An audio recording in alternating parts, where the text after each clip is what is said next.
Domestic politics is in everyone's mouth, but its meaning is vague, so we are going to clarify what it is and why it is important. We are flying in. Hello and welcome to Backstage Politics. My name is Esteban Vidal, and the purpose of this channel is to help you understand politics and international relations. Here you'll be told what nobody else tells you about politics.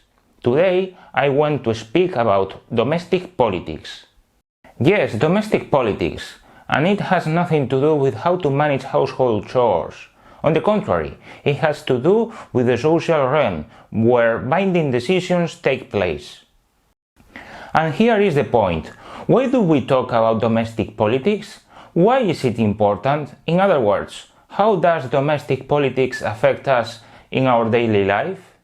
First of all, we have to discuss why we speak about domestic politics. That is to say, why we don't call it just politics. The reason is simple. A political community entails the existence of two different domains, the inner and the external. You may wonder, why is this? The answer is the principle of territoriality. Nowadays, the world is divided into territorial political units.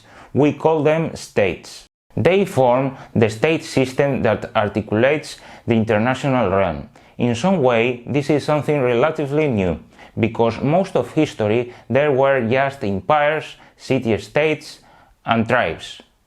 The state system was born in Western Europe in 1648 with the Peace of Westphalia. I know you might ask yourself, what's the Peace of Westphalia? I don't want to go into this, and for now I'll tell you it was a treaty signed after the 30 Years' War. This war was a bloody quest for hegemony in Western Europe. No one could win it, so they had to come to terms with this situation by rejecting the existence of any superior authority above states. End of the footnote. Before the Peace of Westphalia, there weren't clear borders between countries. Even after 1648, these borders were still blurry because cartography hadn't developed enough and maps were inaccurate. However, the territorial principle was settled, and it was linked to the idea of sovereignty. All of this meant that each state started to have the right to rule its territory without external interference. Actually, from 1648 on, states didn't recognize any superior authority, so they claimed an exclusive right over their land. The principle of territoriality established the distinction between the inner and the external sphere. In political terms, it was the emergence of domestic politics, considered a specific realm where a single authority rules a territory and its inhabitants.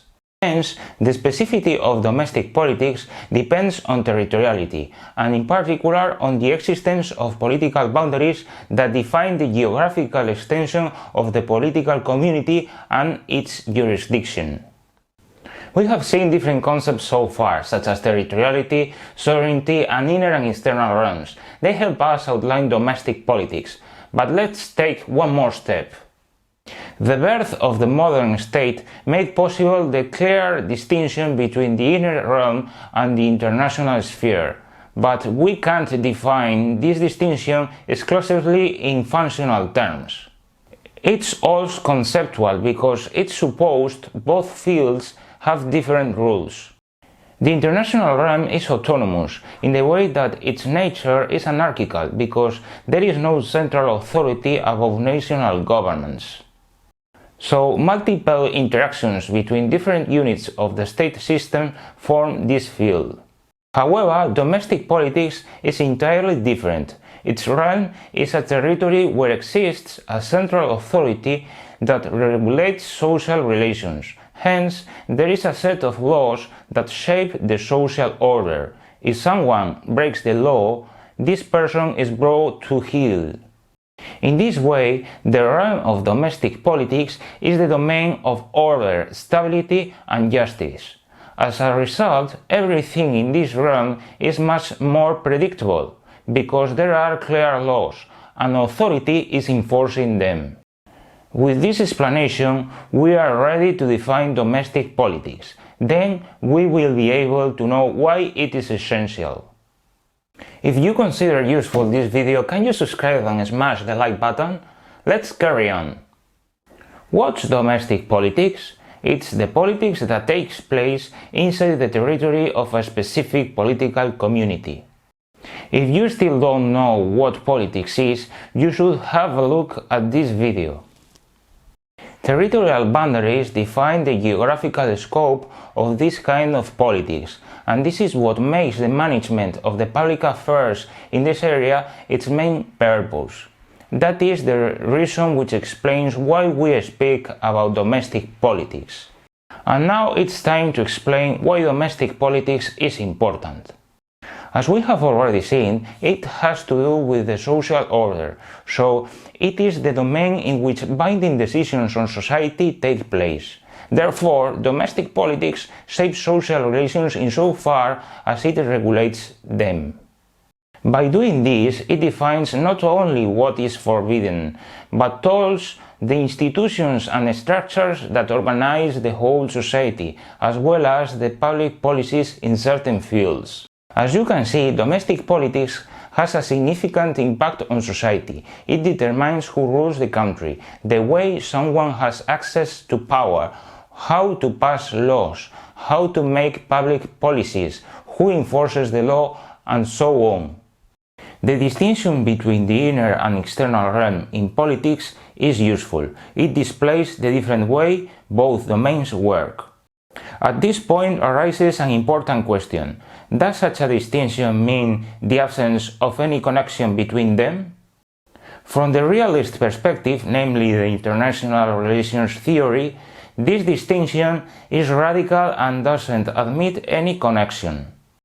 Other authors, however, claim this distinction illustrates the modern geopolitical mindset, as clear evidence of the so-called territorial trap. Nevertheless, things are more complex, and they are not a matter of black and white, so the answer to this question will be given in the next video. Don't forget to subscribe and you won't miss anything. Question of the day. How do you think domestic politics are interrelated to the international realm? Post your opinion in the comment section below, and I will read it later. By the way, subscribe if you haven't done it by clicking here. If you like this video, don't hesitate to share it and smash the like button. This video is part of a series. If you want to start from the beginning, click here. Thanks so much for watching, and I'll see you the next time.